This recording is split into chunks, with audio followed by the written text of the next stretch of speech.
So we're going to talk about oil companies for a bit. What's your opinion on big oil? Big oil, man. I can't believe it. Like, I invested. I put some money in oil companies like BP and Shell. Also some smaller ones like Lamprel. There's one in the Falklands. I can't remember what it's called. And Tullow Oil, which goes and develops, like explores and develops in like Africa and stuff. Thinking, well, like they're obviously like we're reaching a point where there's going to be an oil crunch. We're coming out of lockdown and stuff, and there was an oil crunch and oil prices shot up, and then there's the Russian invasion of Ukraine, so we can't use Russian oil. We've got to get away from that. So I thought oil prices are going to shoot up and these companies are going to do well, and they're not. They're still. I would have been better off like investing in something rubbish than something that was like than being really smart. I don't know why the stock market's not. Well, I don't know about the share price, but the oil major companies are set to reap a massive profit, which I'm sure your finances will be relieved to hear. Well, that's great if I get any of that money. The dividends don't seem to be going up. The share price isn't going up. Where's that money going? I'll tell you why it's not rising. It's because the government wants to steal it off me. Like I don't pay enough tax already. You know how many taxes I pay? Right. Car tax, income tax, value added tax on anything I buy. There's the national whatever it is, the one that the little other tax that you get on your pay. National insurance. So many tax, everything, every step of my life. I can't like open the door. I can't take a breath without paying tax. And now they want to tax like oil companies as well. Yeah. Well, they do tax oil companies. I think the rate is 40%, but they're looking at just throwing in a windfall tax, like a one-off. So we'll go through and see what the media is saying about this. Where was the government supporting oil companies when oil prices were super low and oil companies were losing money? Where was the government then? Why weren't they giving a windfall like bunch of money to the oil companies? I don't know. I don't think that would have been a very popular policy, Leo. Well, I don't think this should be a popular policy. Also, sometimes what is popular isn't right. Of course. Look at Hitler. He was very popular in Germany. Was he right? And having invoked Godwin's law within 5 minutes of starting the podcast, let's see what Greenpeace is saying about this. So Greenpeace and Oil Change International project that energy firms could see the money they make just from the North Sea increase 111% from 10.46 billion to 22 billion after Russia's war sent energy prices soaring. The campaigners are calling on the government, of course, to tax the windfall profits and invest the money in green measures such as insulating homes, installing heat pumps and scaling up renewables. We already do all of that stuff. And like Greenpeace, no offense to Greenpeace, but when they go out in their boats to protest against oil rigs and stuff, those boats are made of plastic, which is made from fossil fuels. The boats are burning diesel, which is oil.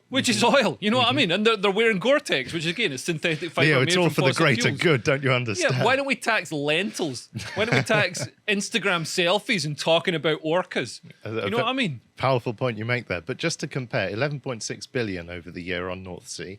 And then we look at this tweet here, and we see that Pfizer is projected to post a profit of $7.86 billion in just quarter one. Yeah. Of profit, not revenue, profit.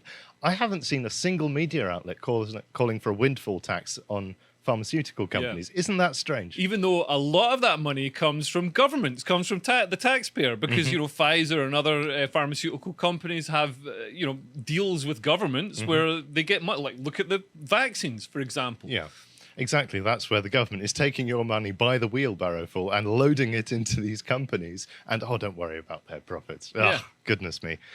So the media are campaigning for a windfall tax. This phrase has been doing the rounds on the internet.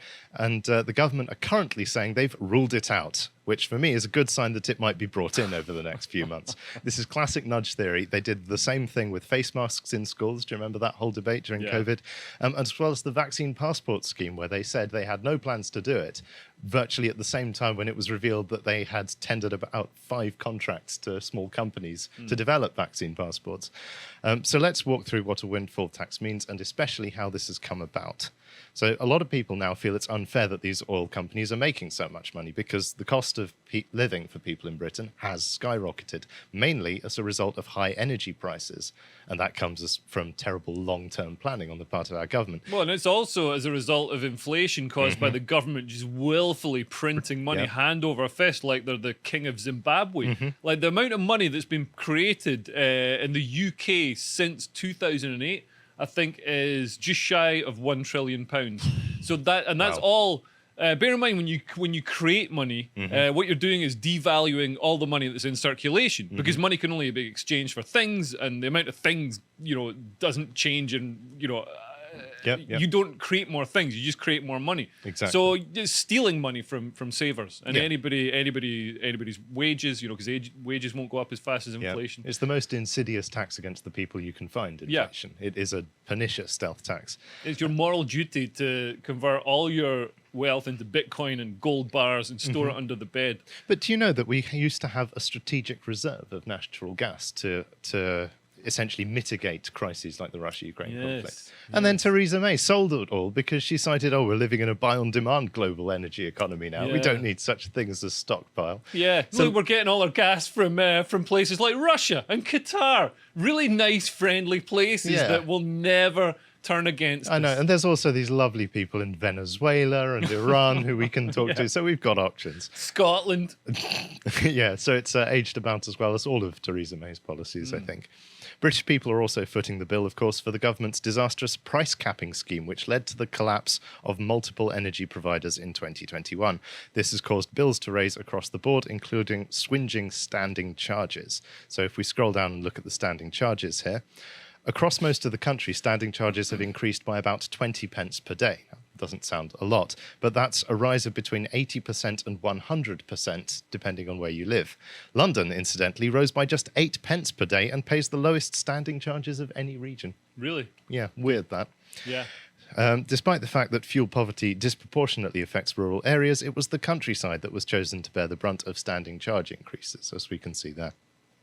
The price cap on each unit of energy has risen by 54%, meaning an average household will now spend £2,000 a year on energy instead of £1,300. Right, yeah. That's The lesson is don't be poor. But Your compassion overwhelms me. Well, Liam. people say in the garden, they're like, oh my God, the government's raised the caps. But really, caps are an artificial, all you're doing is suppressing the market forces. And so True. the energy companies have to buy this energy on the market. Mm-hmm. So if it goes above the price that they can make from this capped thing that they sell it onto the consumers for, they go bust. And we Yeah. saw loads of them going bust. Well, that's part of the reason why energy prices are so expensive. It's because they did go bust, and now the government is charging us via our bills to bail out, or to essentially pay back the cost of that bailout and sorting out that whole fiasco. Right. So yeah, you're absolutely right. Price caps are a bad system. They never work. Economically, they are brain dead. Yeah. However, it is a difficult situation where you also don't want to have many people being out of pocket. But you Yes, I have do. to turn to, you might, but you have to turn to other means other than just price caps if you want to mitigate the cost of living for people like that. And fundamentally, it's whether your policies are good or bad that impacts, whether your economy is healthy or unhealthy, that impacts the cost of living in these ways. If we go to the next one here. So this is a problem in the net zero push.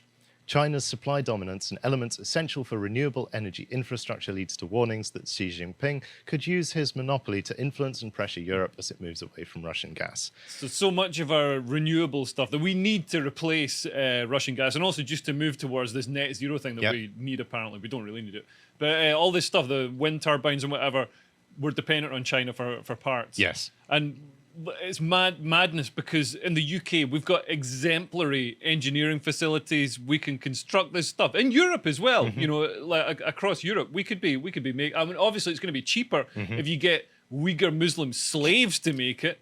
I mean, it's market forces, isn't it? Slave labor trumps all other kinds of worker arrangements because Yeah. it's cheapest. Yeah. But then if we go to the next one, we find that actually there is a more fundamental problem here. If we scroll down to the graph, I'll say when. The bigger problem here is that even if we have the expertise, and the next one, we don't actually have the raw earth, the rare earth metals, and really? the rare materials. So And this is a all the graph. stuff that you need for batteries. Yeah, stuff like lithium, things like this that you need to make complex technologies like electric car batteries or wind turbines, things like that. And if we look at this, we find that China has basically cornered the market over the last 20, 30 years. They even call it in this paper the Chinese era of rare earth oxide production. And is the light blue, is that China? At the top, yeah. Right. And what's the dark blue? Dark blue is America. Oh, yeah. And then the other Right, yeah. And then the orange is everyone else. Holy So shit, so it's all China. yeah, so all China. if we're looking to move to full-on renewables without creating a massive strategic vulnerability regarding China, we need to find other sources of rare earth metals. Yeah. And we haven't done that yet. So we're putting the cart before the horse and taking a very strategically risky decision simply because it's politically in the short term, advantageous for politicians, I think. Yeah. And like, I think Russia should really be a big wake-up call that you can't depend on autocratic states to just go along with the market. Like, if it's strategically useful for Russia to cut off gas or to invade a country or whatever, then he'll do it. That's true, but I also don't think we can be too reliant on democratic countries, because I think, for example, if our geopolitical interests in America's clashed and they had the economic weight to influence us, they would absolutely use that, and I think other democracies would too. They probably wouldn't invade us like Putin. But our values and our strategic needs will never clash with America's. Of course, yeah. Yes, comrade. If we go to the next one. So again, from Net Zero Watch, consumers are paying tens of millions of pounds for a brand new wind farm to sit idle. Latest offshore wind farm paid to switch off for 25% of the time. And partly this is for maintenance, partly this is because the wind just hasn't been blowing. And fundamentally, wind power is proving itself to be an unreliable power source, even if it is green. Yeah. If we go to the next one. So some of the UK's largest wind farms have delayed taking up green government contracts, making millions from consumers by selling electricity to the grid at high market rates rather than the agreed low-cost subsidy deal prices. So the energy economy is a fairly complicated one, but essentially if you sell your energy at peak times, you can get better rates for the energy that you're selling, and things like this. So then shouldn't they be doing that, because then they're feeding energy into the system when it's needed? Yes, but it's a bit more complicated than that. It's a very convoluted and quite massaged and artificial market. It's not a free market at all. You could say it is free in some senses, but for example, you have the problem that nuclear energy is great, produces a ton of energy, but you have to produce a constant amount of energy over a long period of time. So that means you can't game the system to take advantage of high rates and low rates. Whereas combined cycle gas turbines, you can basically switch them on and off almost in real time with demand. So you can always make sure you're selling your energy at the best price. So there are some complicated questions in the energy economy here, rather than just that. But fundamentally, I want to underline the point that the green levy and VAT are contributing a massive amount of cost to what you're paying in your energy bills. If we go to the next one. In electricity, environmental social obligation costs is 25%. And then you've got VAT at 5% on top of that. Have you not seen this before? What on earth? Yeah, so this is a from quarter of your Ofgem. bill, more than a quarter of your bill, isn't even like stuff to do with your electricity. It's like you're giving it charity. A quarter of your bill is charity to make the world a nicer place. But it's enforced charity, because the government is saying, you're a good person, aren't you, Leo? You're a green person. Well, I'm going to take your money and spend it on these wind farms. Yeah, that is ridiculous. I know. I thought that incredible. would only be like if you sign up to a green tariff. You know, you can pay for extra and get green energy, and then it's ostensibly they say it all comes from. No, they're trying to strong arm everyone onto this. Well, they have strong armed everyone onto this system, and most people don't even know it's happening. Which is absolutely outrageous, I think. And it gets worse than that, of course, because as far as I'm aware, the cost of constructing new power lines to connect lots of small wind farms to the grid is accounted as an operating cost rather than an explicit green cost. I may be wrong on that, but if you see operating costs are another 16%, and a lot of that will be maintenance or network costs as well. But also there are ways to slide things off the balance sheet into other parts. So this is really far more expensive, I think, than most people realize to us, this net zero agenda.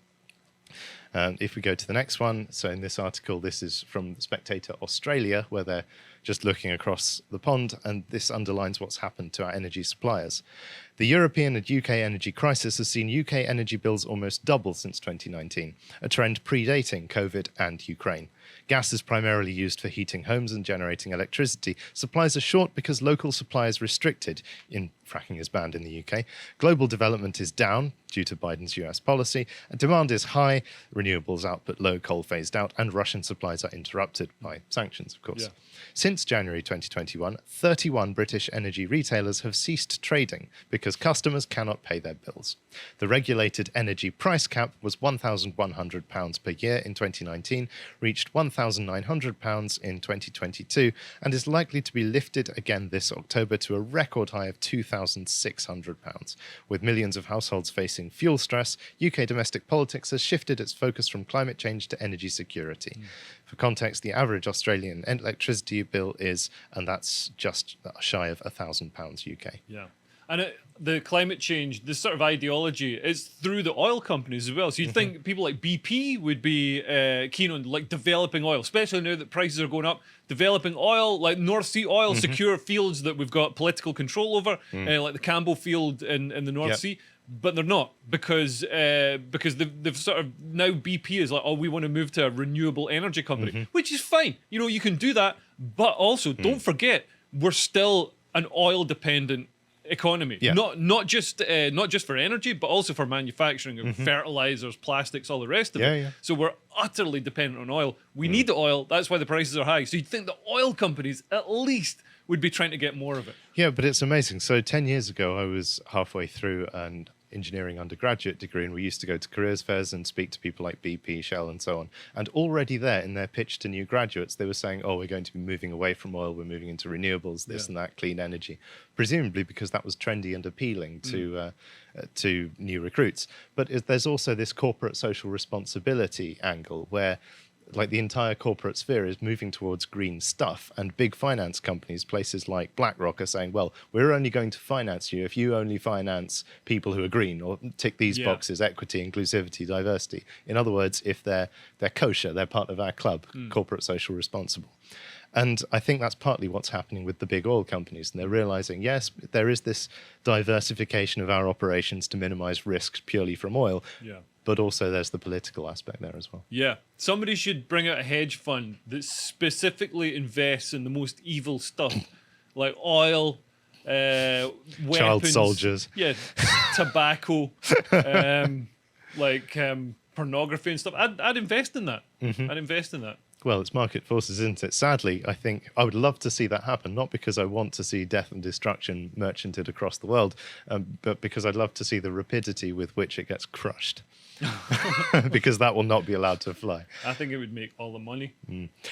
So this is what happens, by the way, these bills, when you vote in a Conservative government and get a Corbynite policy, net zero, the Green Industrial Revolution, as it used to be called. Well, right now it looks like this particular green revolution will ruin more lives than the guillotine did. So when you factor in the overall rise in cost of living, including inflation rates north of 8%, it's clear the British people are getting thoroughly rinsed. Yeah. Naturally, people are out for blood. And the real inflation rate is way higher than that, because that inflation rate doesn't include, when the basket they look at, the basket of goods they calculate it on, doesn't include stuff like housing. And housing is, most people need to live somewhere. You can't just stand on a pavement. Yeah, well, you're right. So that's not included, and that's shot up, way higher than 8%. Yeah, and in engineering, there are some suppliers, particularly in Germany, who manufacture specialist components, and their prices are going up by 20%, 30% following sanctions and squeezes on materials and things like that. Wind energy actually has, I was going to put it in here but didn't have time, they are actually having a problem at the moment with the rise in the cost of inputs that is making the entire economy almost unfeasible without government subsidy. Right. So they are struggling. Yeah. And so in this climate where everyone is unhappy, we hear the media clamoring for a windfall tax, a one-off arbitrary seizure of cash from BP. I would like to point out, BP did not cause the Russo-Ukrainian war. No. That was, you could argue, foreign policy. No, it was Putin. It was Putin as well. But no, it was just Putin. BP did not cause us to become pathetically reliant on foreign energy imports, Russian gas and Chinese materials. That was green policy. BP did not cause the collapse of energy providers across the countryside with a lunatic communistic price cap scheme. That was economic policy. And BP did not cause rampant inflation by locking down the entire country and shutting down the economy. That was COVID policy. And giving people loads of money. So then they're like, everybody had all this money, so when they get out of lockdown, they just splurge it. Yeah.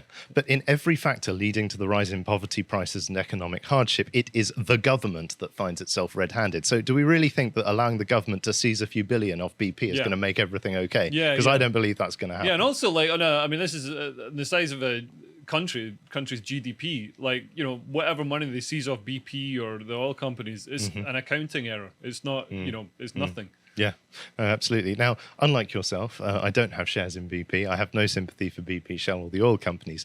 But I think the system is rigged so that they can't lose, in a sense. An arbitrary and tyrannical cash grab is going to cause more problems for British people than for, say, BP executives or people who you might want to hate in BP. It's just going to empower the government and deter investment. So I think that's a losing policy in many ways. What the government needs to do is get Shell and get BP to open up North Sea oil again and make us so we're not dependent on other countries. Yeah. For those who want more in-depth economic content, we do have a couple of articles on the site. This one is by Harry and Josh, asking the question, do antitrust and competition laws prevent monopolies? Which is a deep think. It's quite in-depth. I think it will be worth your while. And we also have this article by Josh, which is free, I believe, on why inequality exists. It exists because it's a good idea. Pretty much. Yeah. Well, it is, but I don't have time to cover that in that segment. Yeah. Why? I can cover it in a second. Go for it. Like, if there's no inequality, what's the point of trying to work harder? What's the point? Like, if I can't get a faster car than somebody else, so I can drive in that car and like sneer at them out the window. So the thing that makes you work is the promise of competitive advantage to your peers. Yes. Interesting. No, I think that's true, but I was going to say there's a strategic point from the government's point of view, or that's always a terrible idea. From the state's point of view, if you want a diverse economy, you need to have income inequality because different jobs will naturally occupy different price points. Yeah. Anyway, because, okay, a doctor needs, 10 years of training and practical experience and so on. That's expensive. A plumber is also obviously a technical and skilled job, but requires less. A bricklayer is another skilled job, but if you absolutely had to, you could probably do it in a few months. So the training costs are much lower. Yeah. Anyway. So the way we get out of disaster scenarios like the one we're experiencing is to have good governance, competent statesmen, and long-term thinking. Have we got any of them? It's been a long time, Leah. Maybe in your lifetime, but not in mine. Chasing the political bauble of net zero has resulted in a suicidal energy strategy. And finally, the Tories are set to lose 550 seats in the worst local election in a generation tomorrow. So make sure you get out there and vote. Even the good news is bad news these days. I can't imagine Keir Starmer dialing back on net zero, but if you want to make the lunatics pay for the damage they've done, vote third party or independent in tomorrow's elections would be my advice. Yeah, or vote for the Tories. If you just want to watch the world burn. No, I mean, like, the one thing about the Tories, however bad the Tories are, you know for a fact if Labour got in, obviously the local elections don't matter as much, but if Labour got in, they'd just open the border. I mean, our borders are already pretty open, but Labour would just open them because they know that, you know, if they let in loads of people from Syria, Afghanistan, all the rest of it, obviously a lot of those people are going to be great, you know, hardworking, upstanding citizens. But, you know, they're going to include some people who might be ideologically opposed to the West and might have some pretty kooky ideas about homosexuality and women's rights and all the rest of it. But they know that if they let those people in, they're going to vote Labour. You say that, but then the local Conservative council that we have here welcomed with open arms a huge amount of Afghan migrants who are still sitting in the hotels of this town as we speak. Right, yeah. So but that's the local authority. They don't control the borders. Right, true. There's distribution there. Yeah. But it's local elections next time, so damned if you do, damned if you don't. Yeah. If you appreciated that segment from the podcast of the Lotus Eaters, you can go to lotuseaters.com to get access to all the premium content we have on the site, such as this premium video from Carl, The Secrets of Rousseau. And if you want to find out what else Carl's putting out, you can follow him on Getter at Carl Benjamin on Getter. Thank you and goodbye.